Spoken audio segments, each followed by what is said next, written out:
workers had been waiting for this moment and gathered outside the courthouse in Manhattan as news of the jury's momentous verdict trickled in.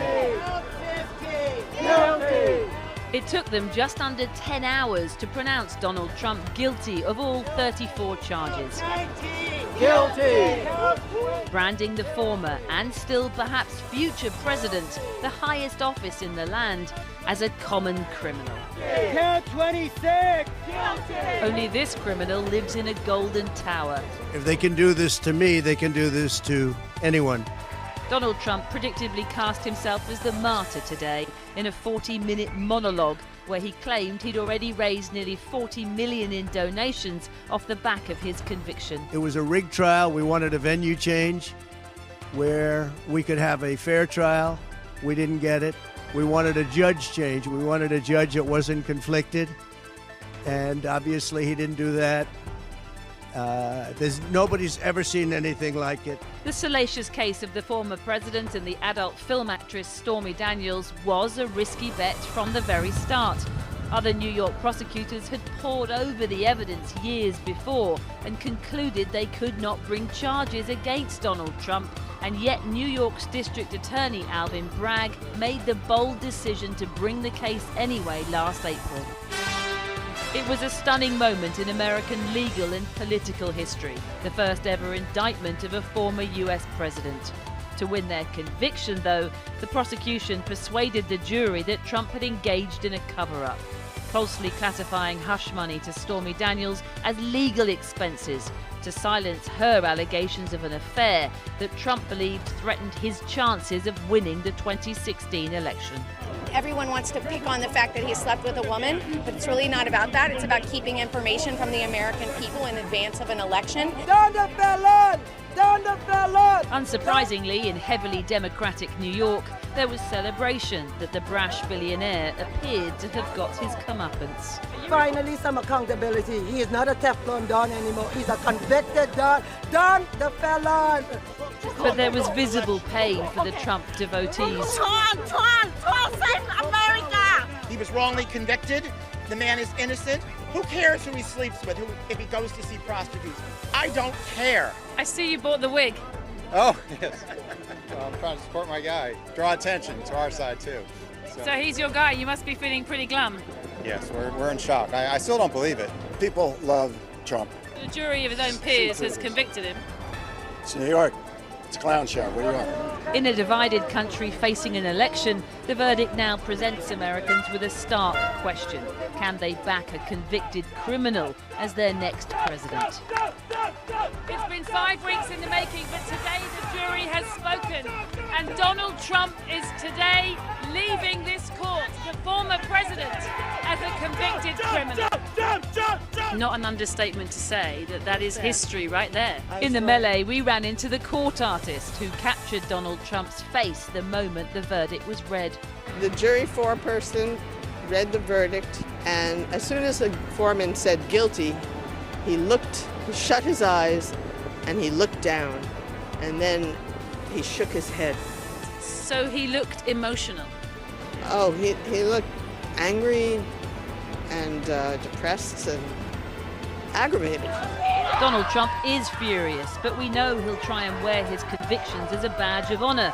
And it doesn't stop him running or even becoming president in November. So I don't think this conviction will ultimately have an effect on the outcome of the presidential election. I don't think it's a good thing. I'm sure he didn't want, to have a guilty verdict, but he will somehow turn this into a campaign speech. But for those maybe sitting on the fence, he could actually lose some support potentially. Yeah, I think that's right. Maybe those sort of tweeners, if you will, who will now be less inclined to vote for someone who has a criminal record as this country's president.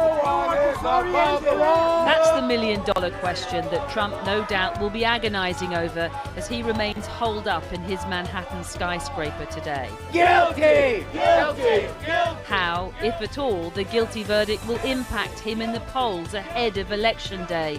It's still too early to say, but one thing though is for sure. This first conviction of any president, current or former in US history, will reverberate, not just in November, but for decades to come. Well, in the last half hour or so, Joe Biden has broken his silence on the verdict, saying it reaffirms the American principle that no one is above the law. What happens next for Donald Trump? Well, he is due to appear in about 6 weeks' time on July the 11th in that court there behind me for sentencing. Of course, that will be about 4 days before he is due to be anointed as the Republican Party nominee to run for president at its convention in Milwaukee in Wisconsin, setting up the bizarre split screen moment where he will no doubt be hailed as the hero, just as he has been sentenced as a convicted criminal.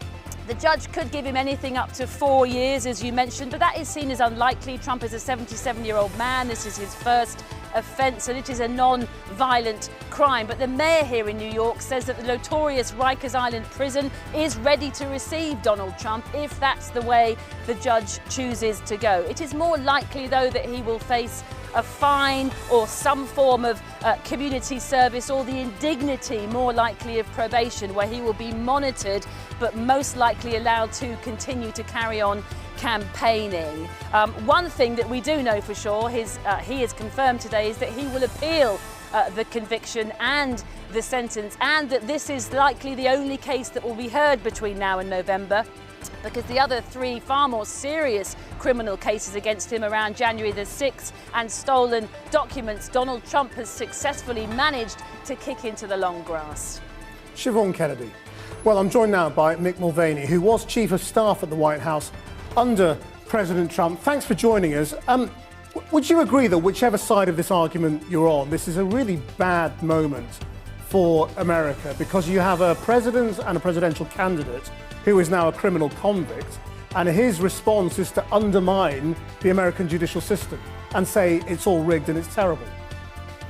Yeah, there's a couple different ways to look at it. If you're a Trump fan, this is terrible, because what it means is that we're becoming a banana republic where people pursue their political opponents using the criminal court system in order to sort of prevent your opponents from challenging you in an election. If you're a Trump opponent, you're faced now with a convicted felon possibly running, or certainly running, and possibly winning the presidency. So regardless of what your politics are, this is not a happy time in terms of American politics. I mean, doesn't it also mean that more and more Americans are being encouraged to distrust their own system of government, their own separation of powers, their own judicial system? You know, and a lot of Americans already don't trust the judicial system, and this will make more of them. In fact, you've hit on something there that I think is just starting to sink in here in the country in the last 12 hours, 24 hours, about there are a lot more people here who have a distrust of the system that I think a lot of us, myself included, believed. There's been several interviews I've seen on TV, and I recognize that anecdotes are not data, but several interviews with people saying, you know what, now Donald Trump knows how we feel. They know how I feel, that I've been singled out in the past, that we, a minority group, for example, has been singled out and mistreated in the past, and that maybe Trump now has an empathy for those voters that he didn't have before. So yes, I think there's a lot of folks who look at this and say, you know what, what's happening to Trump is what could happen to me, and they're thinking about voting for Donald Trump for that reason. It's just bizarre. Do you actually think this will change votes? I mean, when you think how narrow the election comes down to just, 7 states, a small number of undecided voters, do you really think this could change things? I think he lost votes last night. There's no question. There's going to be a certain group of people who will not vote for a convicted felon for president. That's for sure. But if there's a large number of minorities, of African Americans, of Hispanics who say, you know what, Donald Trump now gets it. He can speak to me in a way that my Democrats can't, and I'm going to support him because he's being mistreated just like I've been mistreated. That is an interesting question. So he lost votes last night. It remains to be seen if he can make up enough votes to sort of still maintain his leads in those states, but it's going to be fascinating to watch. I mean, given everything he has said about immigrants to America, he's been widely accused of saying all sorts of racist things over the years. Do you think that's a credible thing that black voters and Hispanics could think he's now he's on their side? Mitt Romney got about 4% of the African American vote in 2012. Donald Trump got about 6% in 2016. He got 12% in 2020. In the last national poll, I said, had him at 23% amongst the African American community. Again, I don't understand it, but I'm a suburban white married male, so it's a different demographic group. But yeah, it certainly seems that Donald Trump is reaching into the minority groups in ways that other Republicans have not been able to do for a long, long time. So do you think he's now looking more likely to be president? No, I think the jury's still out on that, to use a bad metaphor, and I apologize for that. No, I think, he lost votes last night. Whether or not he can continue to take his victimization message to the folks that would ultimately propel him into the White House remains to be seen. But I don't think it's safe to say, and I've done a bunch of media today with people saying, well, clearly the election is over and Joe Biden has won. That nothing could be further from the truth. The race was close yesterday, and it's still close today, and will be close on November 6th. Right, and as more cases come up, and there are some, the 3 big cases still to go, do they have the same effect, do you think?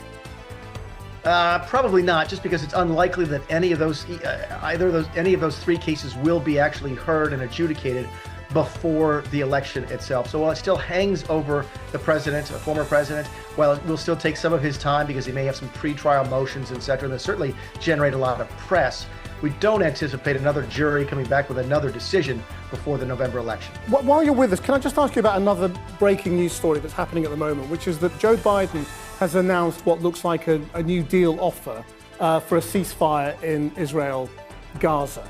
If Joe Biden can bring about peace in the Middle East, how much of an election boost is that for him? A good bit. I think that would help bolster his foreign policy credibility. He has struggled mightily with the situation in Gaza. As we refer to it here in the U.S., he's got a problem with the 3 I's, which is inflation, immigration, and Israel. And if he can participate